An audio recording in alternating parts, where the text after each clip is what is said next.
할렐루야, 할렐루야, 아멘. 오늘은 성탄절입니다. 우리 어린이들이 중간중간에 앉아 있는데요.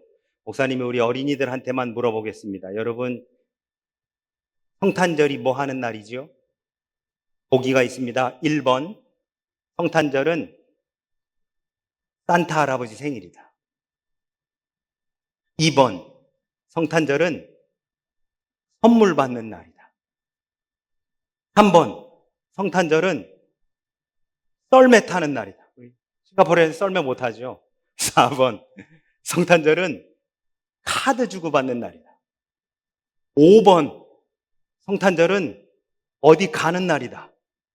6번, 성탄절은 예수님 생일이다. 몇 번?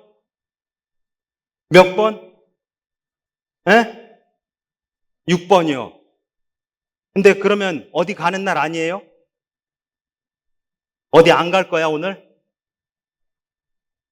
어디 안 가? 예배 마치고 어디 안 가요? 뭐 어디 가는 날도 많네? 카드 주고받는 날 아니에요? 카드 주고받지 않았어요? 카드 주고받는 날도 많네?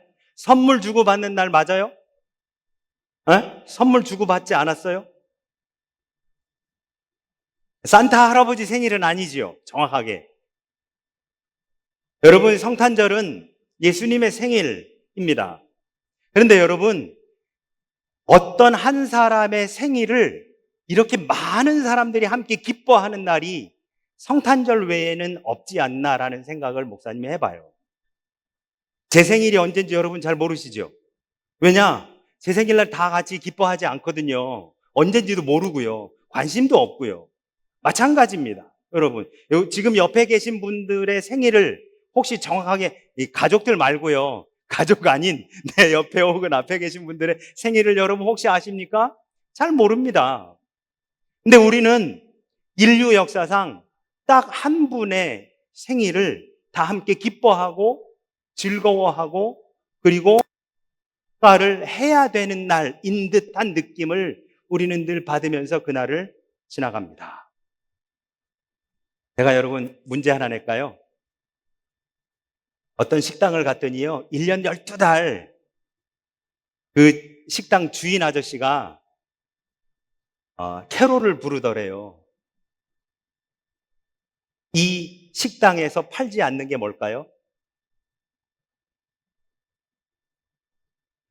1년 12달 이 식당의 주인 아저씨가 캐롤을 부른답니다. 그런데 이 식당에서 절대 팔지 않는 게 뭘까요? 가만히 있어. 너는 오늘 아침에 아빠가 했잖아.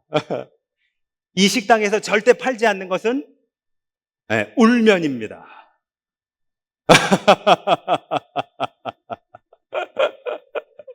네, 네, 울면은 팔지 않습니다. 울면 팔지 않습니다.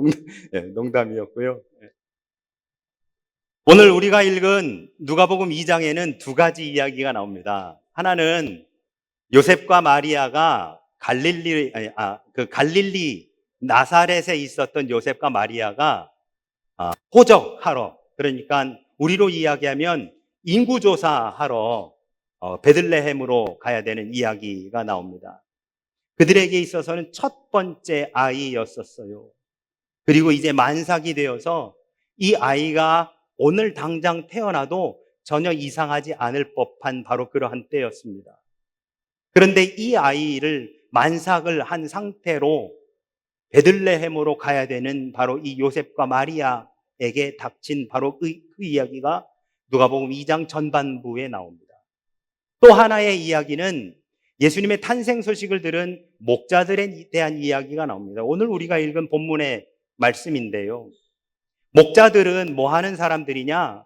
여러분, 그때는 오늘날보다 훨씬 더 별을 관측하고 하는 기술이, 그것도 육안으로 보는 기술이 오늘날보다 훨씬 더 발달해 있었다라고 그렇게 이야기할 수 있습니다. 여러분, 우리나라도 경주에 가면 첨성대나 다른 기타 등등의 것들을 보면서 그것을 가지고 어떻게 별자리를 관측했지라고 생각이 될 정도이지만, 그때 당시의 사람들은 바로 그것을 가지고 천체를 관측하고 했었던 일들을 하지요.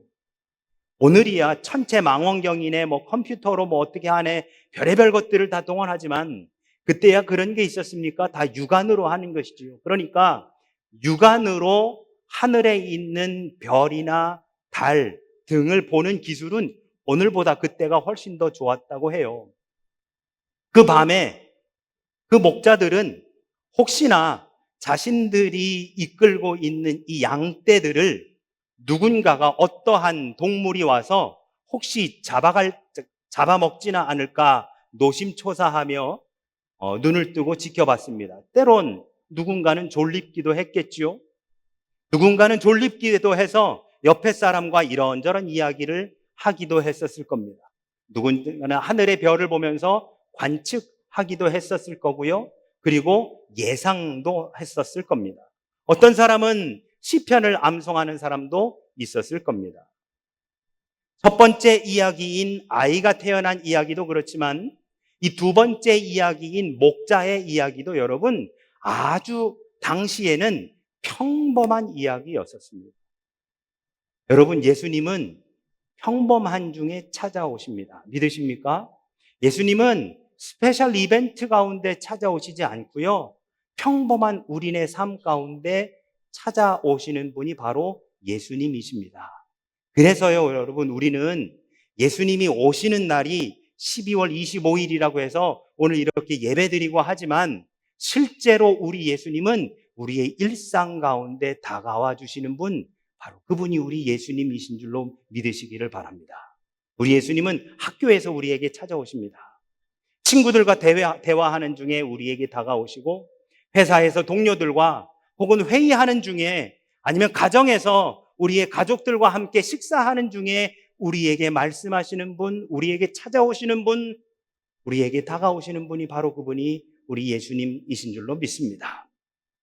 그런데 여러분, 이 요셉과 마리아가 호적하러 간 이야기와 그리고 목자들의 이야기, 이 두 이야기에 공통점이 있습니다. 뭔지 아십니까? 혹시? 그 둘 다 베들레헴으로 가야 됐다라고 하는 겁니다. 베들레헴. 4절과 5절의 말씀을 보시면 이렇게 기록되어 있습니다. 요셉도 다윗의 집 족속이므로 갈릴리 나사렛 동네에서 유대를 향하여 베들레헴이라 하는 동네에 다윗의 동네로 그 약혼한 마리아와 함께 호적하러 올라갔다라고 되어 있습니다. 그리고 15절에 보면 천사들이 떠나 하늘로 올라가니 목자가 서로 말하되 이제 베들레헴으로 가서 주께서 우리에게 알리신 바 이루어진 일을 보자라고 그렇게 또한 말씀하고 있는 것을 보게 되죠. 요셉과 마리아가 호적하러, 즉 인구조사하러 어디로 가느냐? 베들레헴으로 가는 거예요. 한마디로 우리네 식으로 이야기하면 그 베들레헴에 주민센터가 있는 겁니다. 요즘은 사람들이 찾아와서 인구조사를 하지만 그때만 해도 자기가 가서 등록을 하는 거예요. 그러니 베들레헴에 있는 주민센터를 찾아서 가야 되는 거였었지요. 꼭 거기까지 가야 됩니까? 가야 됩니다. 가야 됩니다. 그래서 요셉과 마리아가 거기로 갑니다. 목자들 역시 이제 어디로 가느냐? 베들레헴으로 옮겨갑니다. 우선 요셉과 마리아가 베들레헴으로 가는 것은 자기들이 원해서 가는 게 아니었습니다. 지금 제가 말씀드린 것처럼 나라에서 꼭 해야 된다고 하니까 어쩔 수 없이 가는 거예요. 만삭의 마리아, 아내 마리아를 데리고 먼 길을 가게 되었습니다. 여러분, 이 지도가 잘 보이시는지 모르겠지만 갈릴리 나사렛이라고 하는 동네에서 베들레헴으로까지 가는데 오늘로 치면 대략 한 230km 정도가 된다고 합니다. 한국으로 치면 서울에서 전주 가는 거리예요. 그러니까 대략 그때 당시에 나귀나 낙타를 타고 가면 한 3, 4일 정도 걸리는 거리입니다. 그러니 만삭의 아내가 낙타에 타고 있는 것도 안정하지 못하고, 그리고 그 낙타를 타고 3, 4일을 가는 것도 대단히 불안정한 그러한 일이 될 수밖에 없습니다. 해야만 했습니다. 선택권이 주어지지 않았던 이 무리한 여정, 나라에서 하라고 명하는 것이기에 그들은 이 여정을 갈 수밖에 없었습니다.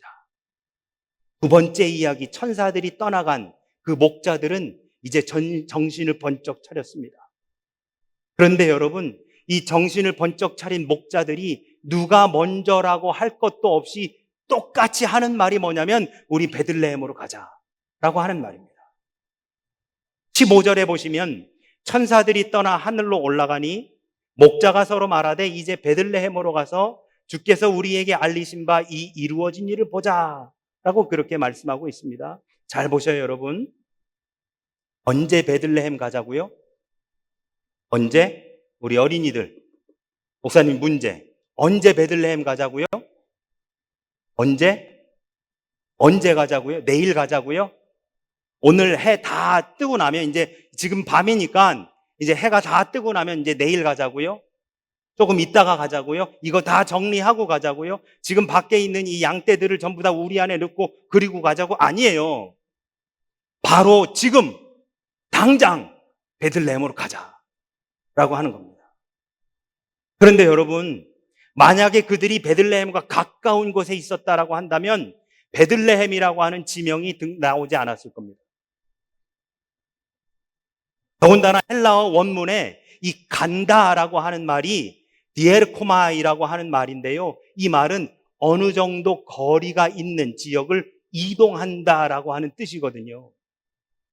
지금 현재 목자들이 있는 곳은 베들레헴으로부터 약간 거리가 있는 바로 그러한 곳에 있었다라고 우리는 이해할 수 있습니다. 가까운 길이 아님에도 불구하고 지금 당장 가보자라고 하는 그들의 마음이 어떠한 상태인지 우리는 알 수 있습니다. 그런데 베들레헴으로 가자는 이유가 있습니다. 그게 뭐냐? 이루어진 일을 보자라고 하는 거예요. 베들레헴에서 되어진 일을 가서 보자라고 하는 것이 그들이 베들레헴으로 가자라고 하는 이유입니다. 여러분 8절에서부터의 내용을 보면 천사가 목자들에게 하나님의 말씀을 전해줍니다. 그 내용이 뭡니까? 베들레헴에서 한 아기가 태어났다라고 하는 것이죠. 근데 그 아기가 누구예요? 바로 그리스도 예수시니라. 10절과 11절을 보면 이렇게 천사가 말씀합니다. 천사가 이르되 무서워하지 말라. 보라, 내가 온 백성에게 미칠 큰 기쁨의 좋은 소식을 너희에게 전하노라. 오늘 다윗의 동네에 너희를 위하여 구주가 나셨으니 곧 그리스도 주시니라. 그 아이가 뭐에 쌓여 누워 있어요? 강보에 쌓여 누워 있어요. 그리고 그 강보에 쌓여서 구유, 즉 그 동물의 여물통에 뉘어져 있는 것이지요. 12절에 보시면 너희가 가서 강보에 쌓여 구유에 뉘어 있는 아기를 보리니 이것이 너희에게 표적이니라 하니라 하고 말씀합니다. 여러분, 이런 얘기를 누군가가 나타나서 했다라고 했을 때 목자들 입장에서는 이 말이 진짜인지 아닌지 한번 가서 확인이나 해보자 라고 할 수도 있습니다. 에이, 설마 그런 일이 일어났겠어? 가지도 말자. 지금 우리 양떼를 치는 게 더 중요하지. 거기 베들레헴까지 언제 가? 라고 할 수도 있었습니다. 그런데 이 목자들은 하나같이 되어진 일을 가서 보자 라고 이야기합니다. 15절에 보시면 이제 베들레헴으로 가서 주께서 우리에게 알리신 바 이 이루어진 일을 보자 라고 그렇게 말하고 있습니다. 그들은 천사가 한 말이 이루어질 것인지 가서 보자라고 말하지 않았습니다. 무슨 얘기냐? 미래 시제가 아니더라는 거예요. 이루어질 일을 가서 보자거나 아니면 이루어졌던 일을 가서 보자라고 하는 말이 아니라요. 15절의 말씀은 헬라어로 이렇게 되어 있는데요. 투토, 기노마이, 레마, 에이도라고 되어 있는데요. 여기서 이 기노마이, 중간에 쓰여져 있는 기노마이라고 하는 말이 바로 가서 본다라고 하는 말인데요. 이 말이 뭐냐면 현재 완료형입니다. 이 일이 지금 이 순간에 이루어졌다라고 하는 뜻이에요. 미래 시제도 아니고 앞으로 이루어질 일을 가서 한번 우리 보자라고 하는 것도 아니고 과거형도 아니고 현재 완료형입니다. 그러면 그 완료형이란 그때부터 지금까지 이 일이 된 것을 의미하는 건데요. 그러면 언제부터요? 천사가 와서 얘기해 줬었던 그 순간부터 지금까지 된 이 일을 우리가 베들레헴 가서 보자라고 하는 바로 그 말씀이 되는 겁니다. 그래서 그들은 베들레헴으로 갑니다. 그러면 여러분, 이 베들레헴이라는 곳은 어떤 곳이냐? 그곳은 주님을 만나는 곳입니다. 베들레헴은 이 땅의 평화의 왕으로 오신 주님을 만나는 곳입니다. 이 땅에 오신 주님께서 목자들을 만나 주신 곳이 바로 베들레헴입니다.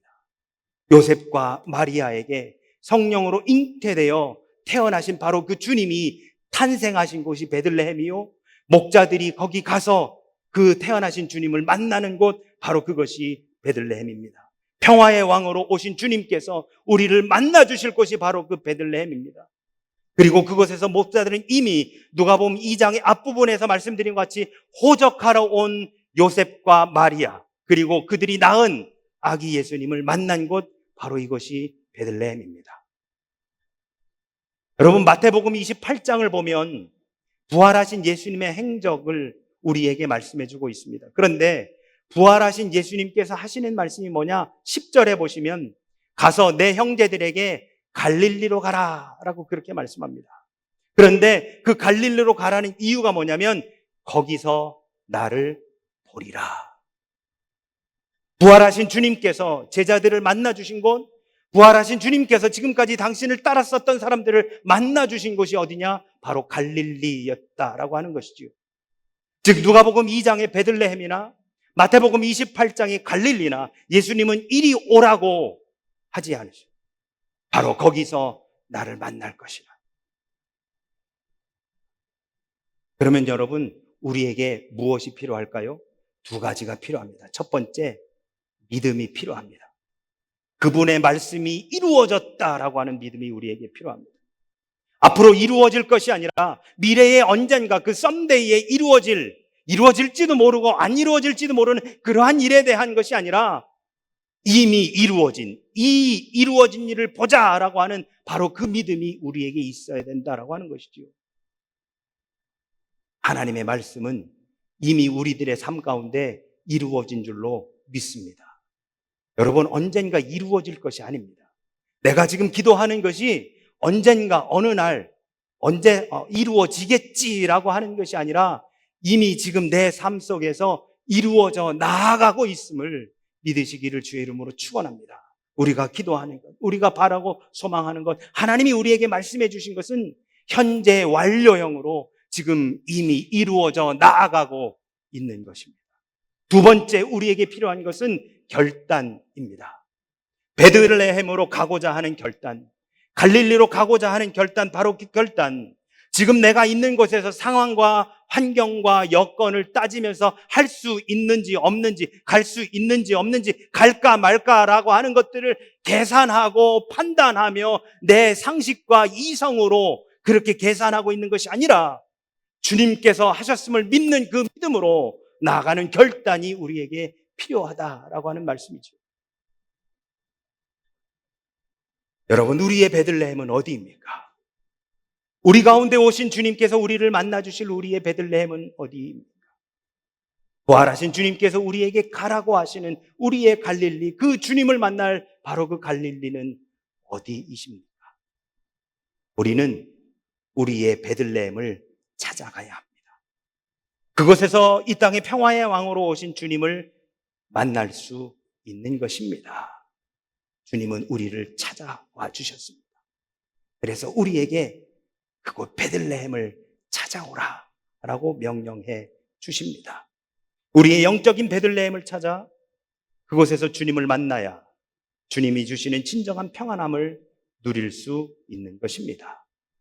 사랑하는 우리 영광의 성도 여러분, 우리 어린이들, 청소년들, 그리고 청년 여러분, 우리의 베들레헴으로 나아가야 합니다. 하나님께서 우리를 위해 당신의 일을 행하실 바로 그 베들레헴으로 우리는 나아가야 합니다. 우리의 영적 베들레헴, 우리의 영적 갈릴리를 향해 우리는 한 걸음 한 걸음 나아가야 합니다. 바로 그곳에서 주께서 우리에게 알리신 바 이루어진 일을 우리는 분명히 보고 목도하게 될 줄로 믿습니다. 하나님은 우리를 위해 베들레헴을 준비해 주셨습니다. 하나님은 우리를 위해 영적인 갈릴리를 준비해 주셨습니다. 우리에게 필요한 두 가지 확실한 믿음과 믿음에 따른 결단을 요구하고 계십니다. 하나님을 향한 온전한 믿음으로, 그리고 그 믿음에 따른 결단으로 하나님께서 우리에게 펼쳐주시는 그 베들레헴, 그 갈릴리를 찾아 나아가시는 우리 모두의 2024년 성탄절이 되어지시기를 예수 그리스도 이름으로 축원합니다. 아멘.